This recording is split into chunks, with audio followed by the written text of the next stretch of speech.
The CX-30 is Mazda's subcompact crossover. It debuted in 2019 and we were actually at the launch of the debut of this, so we've driven it a few times. This is the 2024, not much has changed, but there are a few differences. Let's dive into it. So as far as trims go, it is offered in quite a few trims. They are separated by engine, so you have a 2.5S and a 2.5 turbo. At the base you have the S, then the S Select Sport, then the S Preferred, the S Carbon Edition, and the S Premium. The 2.5 turbo comes in the Carbon Turbo, the Turbo Premium, and Turbo Premium Plus. That's what we have here is the 2.5 Turbo Premium Plus. It is all-wheel drive with Mazda's iActive all-wheel drive. But before we talk about the engine or anything else with the vehicle, let's take a look at the exterior design. So first off, looking at the exterior, the paint color here is called Deep Crystal Blue Mica. It is a nice dark blue. I do like it. You can see the accented chrome on the signature gloss black front grille. We have the signature LED headlamps with adaptive front lighting. You do have the big black plastic cladding all around this vehicle. Having a darker color definitely helps keep that looking a little bit better. We have body colored side mirrors with integrated turn signals. Our wheels are 18-inch black alloy wheels and look pretty good here. You do have chrome along the belt line. We have chrome roof rails. You can get crossbars on here, but they're not installed. Along the back, you have the LED taillights, the Skyactiv-G badge with the turbo badge. You also have the CX-30 badge and the all-wheel drive badge back here. We also have large dual tailpipes, showing it's a bit sporty. Again, not much new with the exterior styling, but it is a style that I've liked since it was launched. I like Mazda's design language, especially in the front end. I think they could work on the back end more, but overall, I think it's a really good looking vehicle. With that, let's go ahead and move to the back, open up the hatch and check out the cargo volume. Moving to the hatch, it is a power lift gate. So there's a button back there and it will power lift. There's a button on the key fob as well, and of course one inside. And you can see we got it full with some stuff, and it's a pretty good amount of space here. You do get 20.2 cubic feet of cargo volume. It's a very usable 20 cubic feet of cargo volume. You can also fold the rear seats down and get even more cargo volume. You do have a tray back here that hides the spare tire and jack and everything, so you do get a spare tire with this, which is always great. But not much else special here in the cargo area. Let's go ahead and close it up. And we'll move to the front and check out the engine under the hood.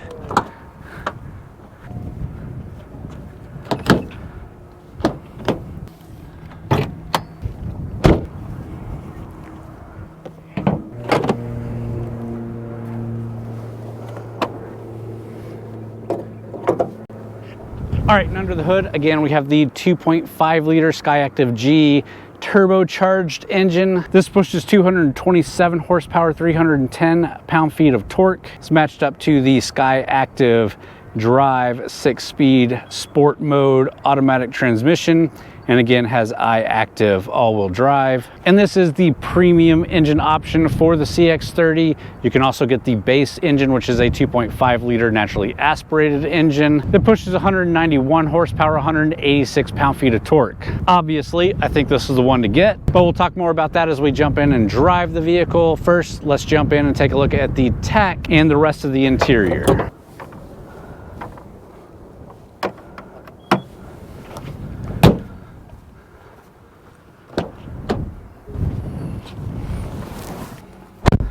All right, we're here in the inside of the Mazda CX-30, and of course, I think it's really nice.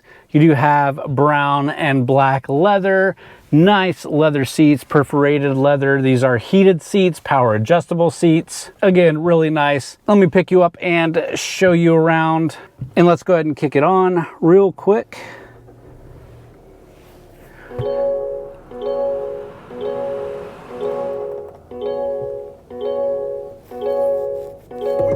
And you might be able to see the brown leather in here. It's a little subdued, especially on the video, but It looks really good, and it's on the doors as well. This is the new 10.25 inch infotainment system. You do have wireless Apple CarPlay or wired Apple CarPlay. It is the same, a little bit annoying system with the dial here that you have to navigate through.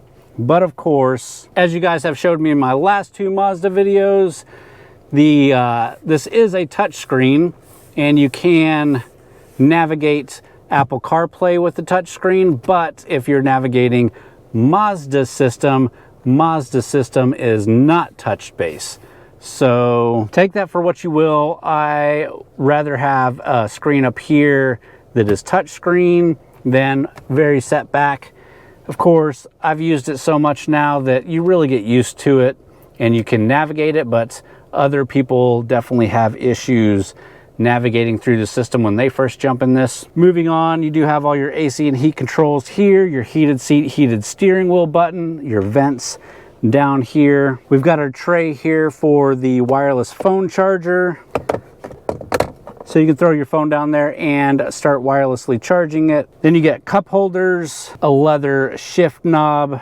Put it into reverse. We do have a full 360 camera, reverse camera. Put it back into park. You also have a button over here for your video feed, so you can pull it up even without putting it in reverse. Beside the shifter is your sport toggle. You could say drive mode toggle, but it's only sport and normal. So push it up for sport, back for normal. Your dials to control the multimedia system, electronic parking brake, auto hold. Console is nice and squishy, and this is that brown leather as well with the little bit lighter stitching.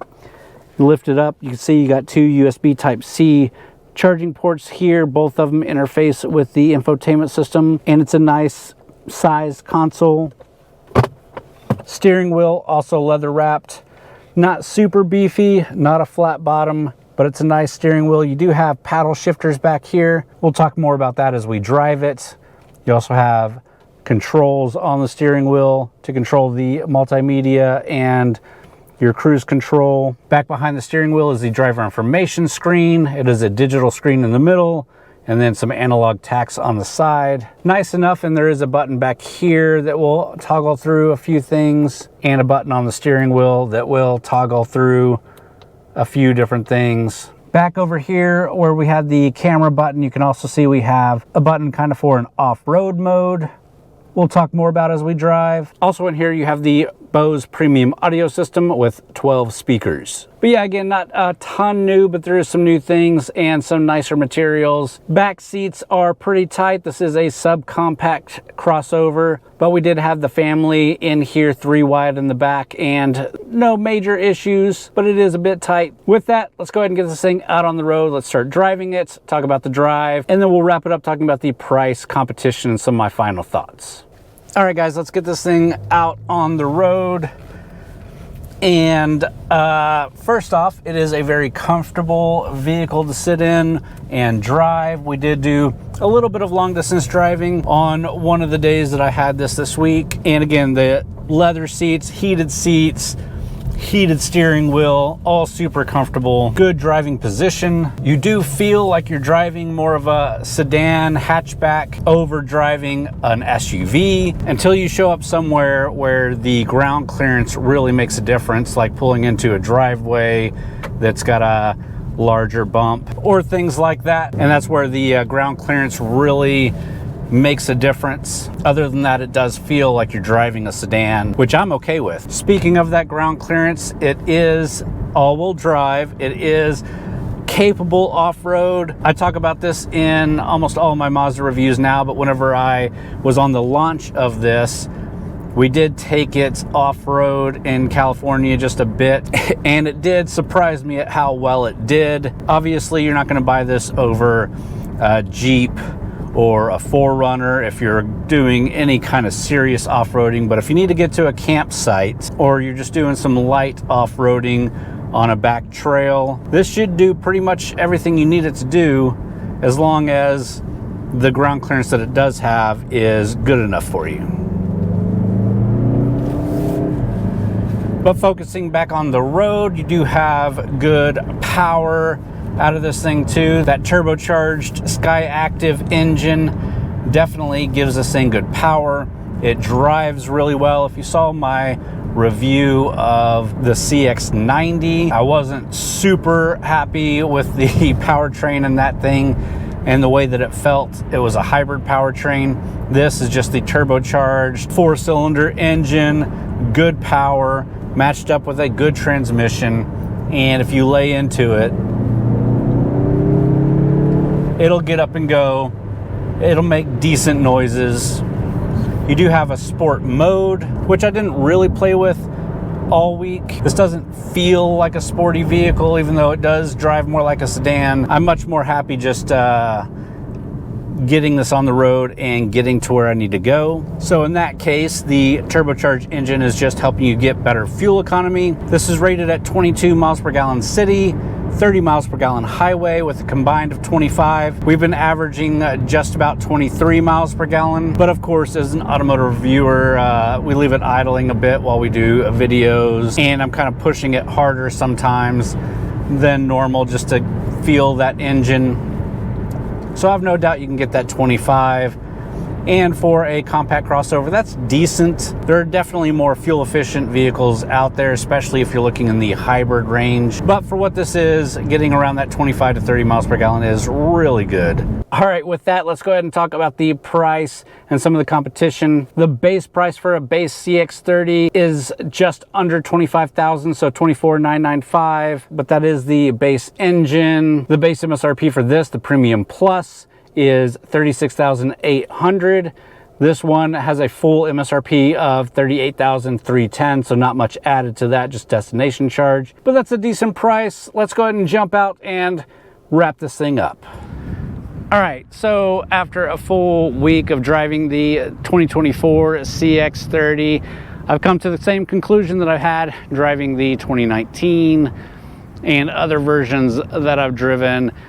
It's a fantastic looking car. It's a fantastic driving car. Tech in it is really great. The other vehicles in the class that I also like are the Hyundai Kona and the Subaru Crosstrek, both also really great cars in their own right. Which one would I choose if I was in the market? Not really sure. Probably the Hyundai, but this and the Crosstrek are both very close seconds. So it really depends on exactly what you're looking for, but it's definitely worth a test drive, definitely worth checking out. With that, I hope you enjoyed the video. If you did, please hit the thumbs up button. Leave me a comment down below. Let me know what you think about the CX-30. If you're into automotive reviews, please subscribe to the channel. We do a different review every week. Also, go check out txgarage.com, where we do a lot of written reviews as well as event news coverage over there by a lot of great authors, not just myself. Really worth checking out. But with that, guys, that's all I got for you. Thanks for watching.